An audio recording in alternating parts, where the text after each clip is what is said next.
Welcome back to the channel, everybody. My name is Sam Levine, and if you are new, please subscribe, drop a like, share it with a friend. And today we are going to be talking about mock drafts. We are going to be doing a 7-round mock draft for both New York teams, the New York Jets and the New York Giants. We're going to try and fix these teams and give them, a boost to their future. So let's jump right into it. We'll be starting off with the Jets. Right, and by the way, all of these rankings and the draft picks will be coming straight from the draftnetworks.com website. So all of the picks are what they have projected right now. So without further ado, starting off, first overall pick, the New York Jets are going to select Trevor Lawrence, the Clemson quarterback. By this point, this seems like a no-brainer. He is one of the best quarterback prospects we have seen ever. His mechanics are perfect. Great footwork, great throwing motion, very quick release. He's got it all down. He is the definition of a bright future and a glimmer of hope for this New York Jets team. So he really offers a lot to the table. He brings a lot to the table. He is going to be a future star in the NFL. No-brainer. Number 1 overall pick, Trevor Lawrence. The Jets have the quarterback of their future. Now, pick number 25, they have a second first-round pick because of that Seahawks trade for Jamal Adams.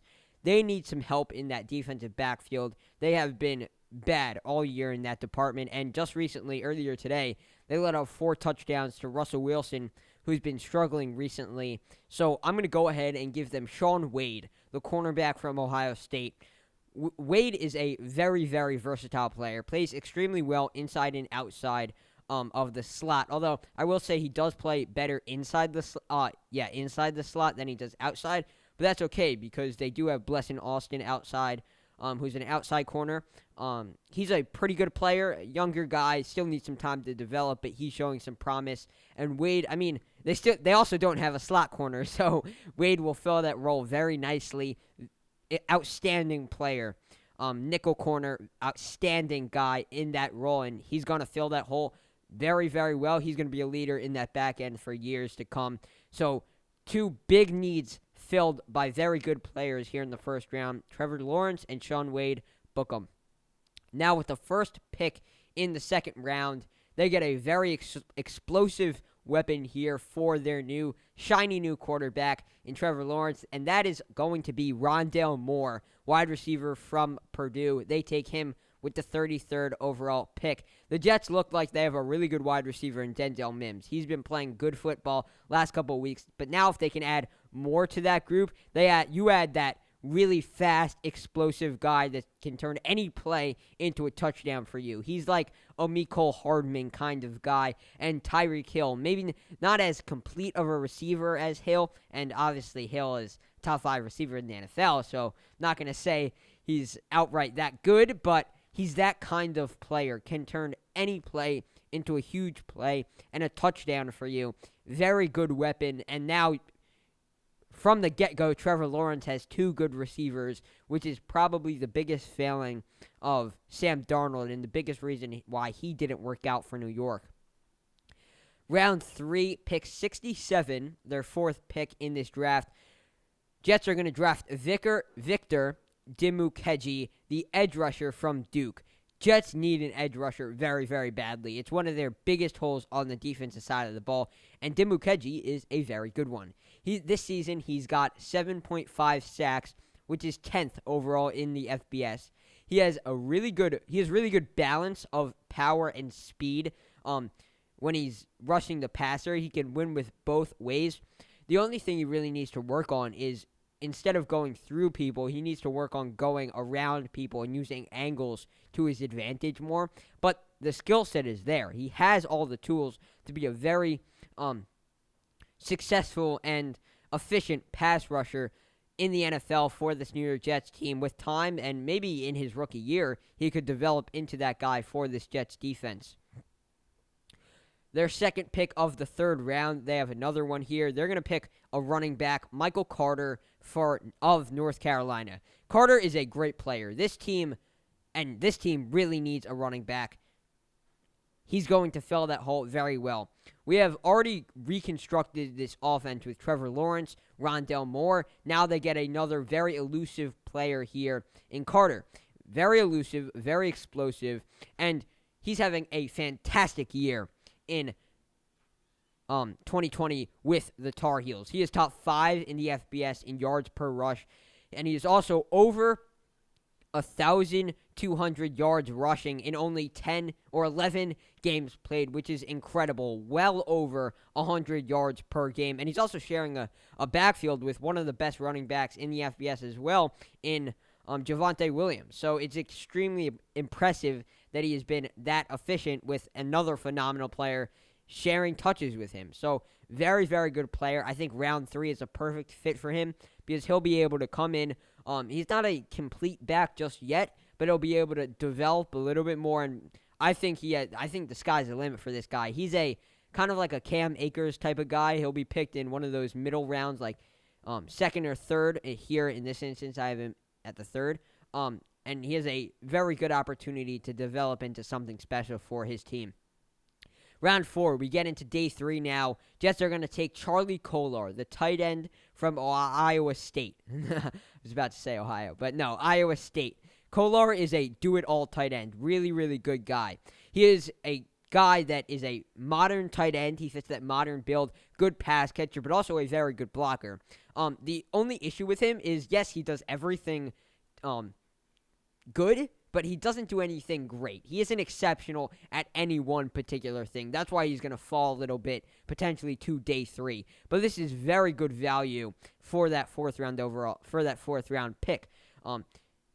Jets really need a tight end badly. You're going to need a tight end for those young quarterbacks to rely on a reliable target, and Kolar fits the bill. He's a big body guy, reliable target. He just needs to develop a little bit more and get better at blocking and pass catching, and then once he develops a little bit more, he can potentially have a starting role on this offense. That's how good he is. He's a superstar at Iowa State. Their best receiving threat, and part of the reason why they're so good this year. Round 5, Jets are going to get Kade Mays, offensive lineman from Tennessee. Mays has a lot of potential, and this is a very good value pick. Coming out of high school, he was a 5-star recruit. Didn't really pan out to hit his star, but he's still been a good player at Tennessee. He has the experience of playing all 5 positions along that offensive line, which is very valuable, especially in backup players, which Mays will be at this round, because you never know what kind of player or what position player on that offensive line is going to go down. He just hasn't been consistent enough to be a high-round pick, but he's shown the potential. The potential is there for him to potentially become a starter, especially on this Jets team that really hasn't been that good overall. So that is another good pick along that offense. Kade Mays, offensive line, Tennessee. Round 5, again, they have a second round 5 pick. They're going to take Tyreke Johnson, cornerback from Ohio State. Another low-risk, high-reward guy right here. Jets need corner depth anyway, and getting Shaun Wade isn't enough. They need help in that back end.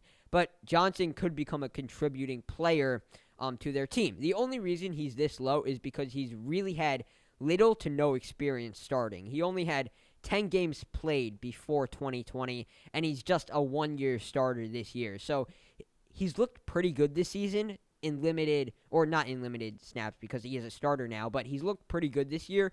But he hasn't been elite. He hasn't been fantastic. He hasn't fit that OSU cornerback build like we are used to seeing. But with that said, he's been solid. So he should definitely be a draft pick, and he'll have an opportunity to contribute later down the road, but another low risk, high reward pick right there. Now the final pick for the New York Jets, they're going to pick up Phidarian Mathis, the DT from Alabama, more like a nose tackle. Mathis is a guy that hasn't really lived up to the hype for the Crimson Tide, but even still been a very efficient player for them. Mathis is a big guy, 317 pounds, a true nose tackle in that 3-4 offense. He's not really going to be a 4-3 defensive tackle, but that's okay because the New York Jets run a 3-4. So he'll fit right into that defense very well.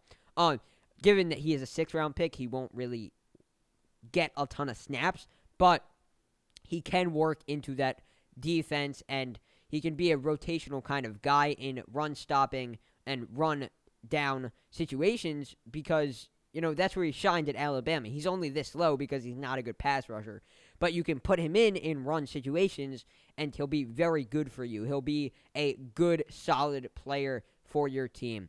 So that is going to wrap it up for the Jets. Now, moving on to the other New York team, the team that is doing better this year, much better this year, that is the New York Giants. Now, they're going to have a much lower pick because they could potentially win their division. So they're going to have the 19th pick per thedraftnetwork.com. So pick 19, they started out their first-round pick, Jeremiah Owusu-Koramoah. Now, try saying that 5 times fast. The Notre Dame linebacker. The defense has been the main reason that the New York Giants have been good this year. Right?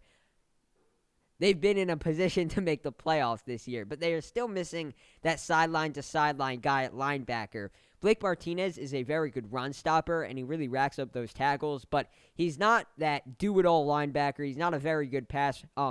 He's not very good in pass coverage, but that's where Owusu-Koramoah shines. That's where he is so good in pass coverage. Very, very good at that position, but he's also good in the run game. He's not a very big guy, but he hits with power. He puts all his weight into tackling and hitting the guy in front of him so he can be a stronghold on that defense, a guy that just a plug-and-play guy, and Blake Martinez is going to be able to complement Owusu-Koramoah's game very, very well. They're going to be a good duo for that Giants defense, and that will improve their defense greatly from day one. Now in the second round, pick 52, the Giants are going to take Chris Olave, the wide receiver from Ohio State. The Giants have yet to find a true wide receiver one, and Olave could be that guy. He has shown that he can do it all this season, stepping up into a bigger role this year, and he's also been a 2-year starter, so he's not completely fresh. Olave isn't exclusively a deep threat guy like Slayton or exclusively a slot guy like Golden Tate, but he can do both very well, works inside and outside of the slot with extreme proficiency.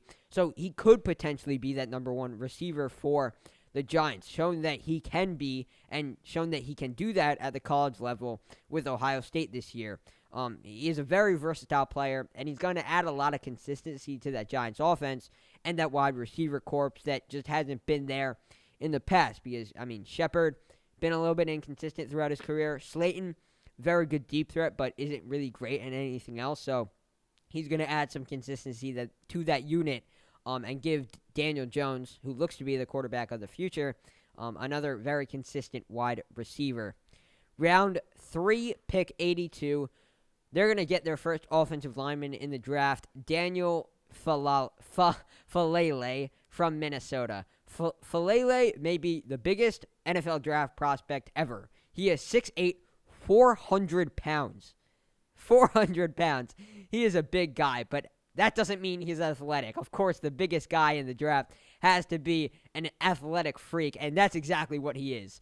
Faalele is not slow at all. Think about Mekhi Becton last year, who ran a 5-second 40-yard dash, but bigger. He is 50 pounds heavier than Mekhi Becton. He plays tackle for Minnesota, but because of his height and weight and speed, he has a lot of versatility. He can do a lot of things for you. He can move into guard as well. That's probably the biggest need for this New York Giants team, that left guard position.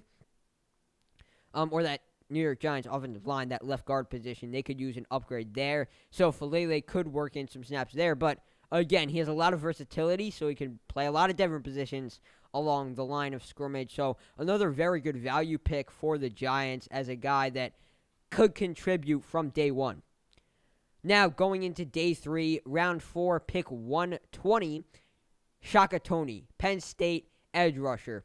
Toney's athleticism is otherworldly. He is a very good pass rusher when he has space to work with as well because of his athleticism. When he is one-on-one at college, he wins most of the time very quickly because of how athletic he is. Toney is extremely twitchy, which is a very good thing to get around tackles, and extremely quick as well, especially with his first step, which again is a great thing. You want to be getting off very quickly if you are an edge rusher. The only real issues with him is he isn't a great run stopper, and a lot of that has to do with because how lean he is. He's a very skinny guy. He's probably going to need to add some more pounds to him if he wants to be a consistent contributor to that Giants defense along the edge. But from day one, he could be a good rotational edge rusher for that team. Put him in passing situations because this team really does need an edge rusher very badly, especially with trading away Marcus Golden midway through the year. Tony is going to help that edge rushing core a lot, and he's going to add a lot of athleticism and speed to that defensive unit overall. Now, round 6, pick 192, Thomas Graham Jr., the Oregon cornerback. Graham Jr. is a low-risk, high-reward type of player here in the 6th round. And you're seeing a theme here. I like to go with those guys in day 3. I think there's a lot of value and a lot of upside to a lot of those players. He lines up as an outside corner for the Ducks, and that's where he would be playing with the Giants. Darnay Holmes has become a very good slot corner for the Giants this year. Holmes, the rookie from UCLA. Graham's ball skills are elite. He is, whenever the ball is in the air and he's in coverage with a guy, most of the time he's going to get his hands on the ball, get his hands on the receiver, and knock it down or create a turnover. He's very, very good at tracking the ball in man and zone coverage. Just really good overall. So then you're asking, well, why is he supposed to go in the 6th round then? Well, he's not athletic.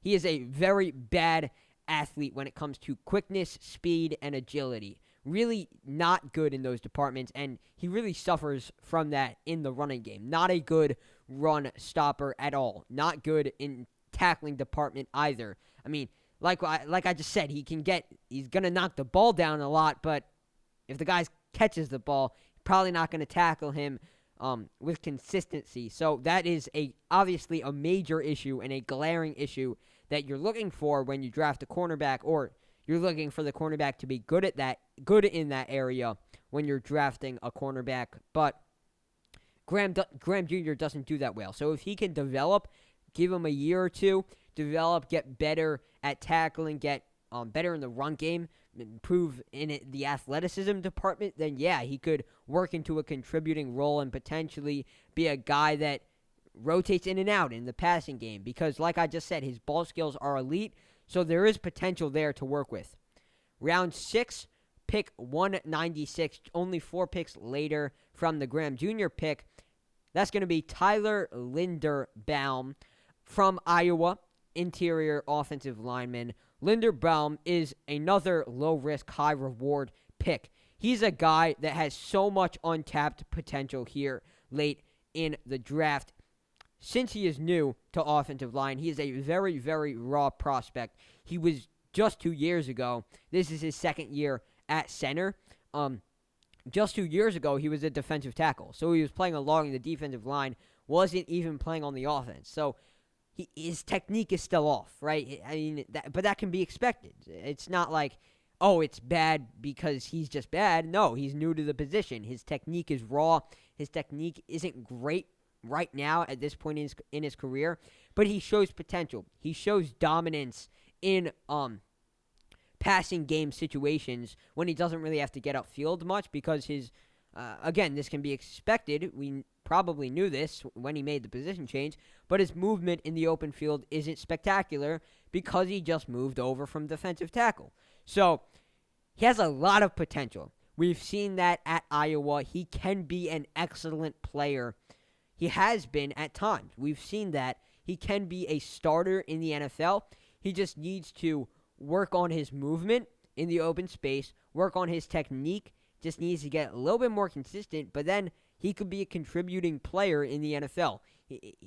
It's just the little things, the small details for him, and even though they are small details, those can drop you down considerable rounds, and that's what we're seeing here with Tyler Linderbaum. But he is a good player and can be a good player for the New York Football Giants. Well, that is going to do it for this episode of First and Goal on YouTube. Thank you guys for tuning in. Like I said earlier, like, subscribe if you are new. Don't be afraid to share it with a friend. Also, check out the podcast, the First and Goal podcast with Sam Levine. That is available wherever you listen to your podcast shows. That is posted every Wednesday or Thursday, depending on my schedule.